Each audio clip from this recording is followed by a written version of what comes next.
YouTube channel আৰু আপোনালোকে চাই আছে ৱে অফ জাৰ্নি। তো আজি আমি যাম তেজপুৰৰ এনে এখন বিদ্যালয়, যোনখন বিদ্যালয় ডক্টৰ ভূপেন হাজৰিকা, জ্যোতিপ্ৰসাদ আগৰৱালা আৰু ফণী শৰ্মা আদিৰ দৰে বহুতো ব্যক্তিয়ে তাত শিক্ষা জীৱন আৰম্ভ কৰিছিল। আৰু ময়ো সেইখন স্কুলতে যিহেতু শিক্ষা আৰম্ভ কৰিছিলোঁ, চ' মই ভাবিছোঁ এইখন যিটো মোৰ এইটো নতুন চেনেল, গতিকে এই নতুন চেনেলটোতে মই ভাবিছোঁ সেই তাৰপৰাই মই ব্লগটো ষ্টাৰ্ট কৰিম বুলি। তো চাই থাকক ভিডিঅ'টো আৰু আগলৈ চাই থাকক, বহুত ভাল ভাল বস্তু কেইটামান দেখাব আছে।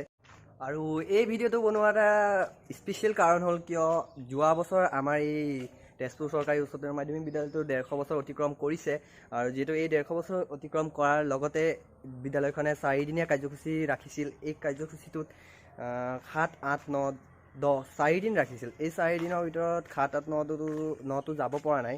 আজি 10 তাৰিখ, যিহেতু আজি মোৰ সাংস্কৃতিক সন্ধ্যা আছে আৰু এই সাংস্কৃতিক সন্ধ্যাত মুখ্য অতিথি হিচাপে আমাৰ অসমৰ মুখ্যমন্ত্ৰী সৰ্বানন্দ সোণোৱাল আহিছিল। আৰু লগতে আজি মূল আকৰ্ষণ হিচাপে বিপিন চাওডাং আৰু গীতাঞ্জলি বাৰ গীতৰ অনুষ্ঠান আছে আৰু তাত এক্সিবিশ্যনো আছে। গতিকে এক্সিবিশ্যনো দেখাম আৰু গোটেইখিনি দেখাম।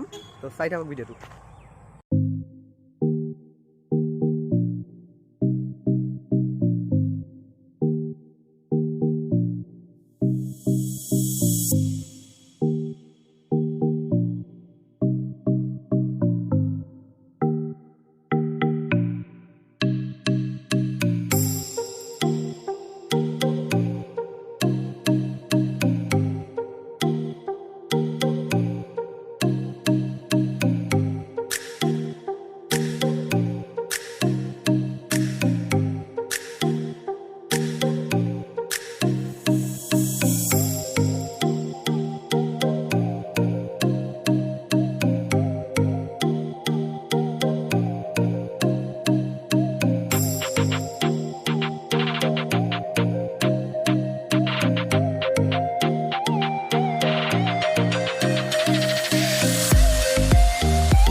ফাইনেলি আমি আহি পাই গ'লোঁ। পিছফালে বহুত নইজ হৈ আছে, তো আপোনালোকে দেখিব পাৰিছে। এয়া হেৰি কৰি আছে, এয়া পেনেল দিছে। যাম ভিতৰলৈ সোমাই যাম, চাই থাকক।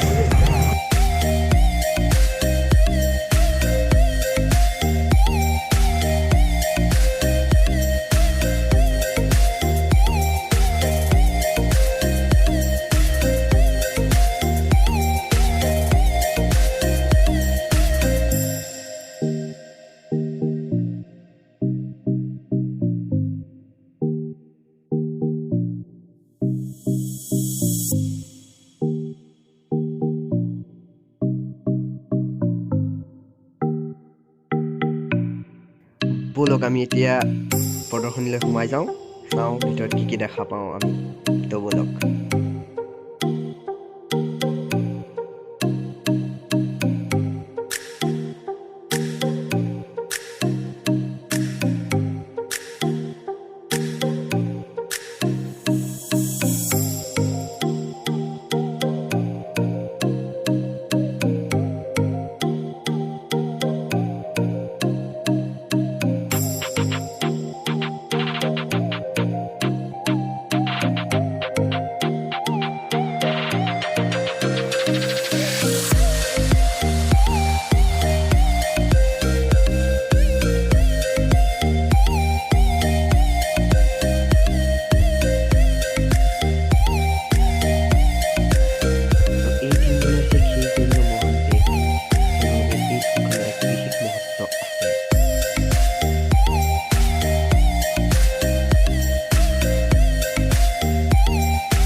এক্সিবিশ্যনৰ যোনখিনি পেইণ্টিংখিনি দাদাজনে বনাইছে মানে ছাৰ হ'ব যিহেতু আমাতকৈ ডাঙৰ ইয়াৰ পৰা পঢ়িছে ন আপুনি হয় মই এইখন স্কুলতে পঢ়ি গৈছোঁ 1975 চনত মই ইয়াৰ পৰা HSLC পাছ কৰিছোঁ আৰু আপোনাৰ কি হবি আছিল নে এইটো পেইণ্টিং কৰা গোটেইখিনিটো পেইণ্টিং কৰি কেতিয়াও নাছিল মই স্পৰ্টছৰ বাবে মানে অন্য কথা ভাবিব পৰা নাছিলোঁ মোৰ স্কুলীয়া জীৱনত কলেজীয়া জীৱনত মই কেতিয়াও ছবি অঁকা নাই আৰু বৰ্তমান বিলাস এইবিলাক একো বেলেগ কথা কিন্তু মই অন্য ছবি কেতিয়াও অঁকা নাছিলোঁ আৰু কেতিয়াও ছবি আঁকিম বুলি ভবা নাছিলোঁ এতিয়া বৰ্তমান আপুনি মই ছবি অঁকা নাই এইটো আপোনাৰ প্ৰফেশ্যনেল হিচাপে লৈছে নে কিবা প্ৰফেশ্যন নহয় মই সৃষ্টি কৰি আনন্দ পাওঁ সৃষ্টি কৰি আনন্দ পাওঁ আঁকি ভাল লাগে ভিতৰত ভাৱ হয় কিছুমান বস্তু অঁকাৰ কৰাৰ বিভিন্ন দিশত মই চাবলে কৰি যাওঁ সেইটো কাৰণে আঁকো আঁকি যাব লাগে আমিও আঁকিছিলোঁ কিন্তু সৰুতে ইমান এটা সফল হ'ব নোৱাৰিলোঁ যিহেতু সেইটো কাৰণে ধন্যবাদ বাৰু ধন্যবাদ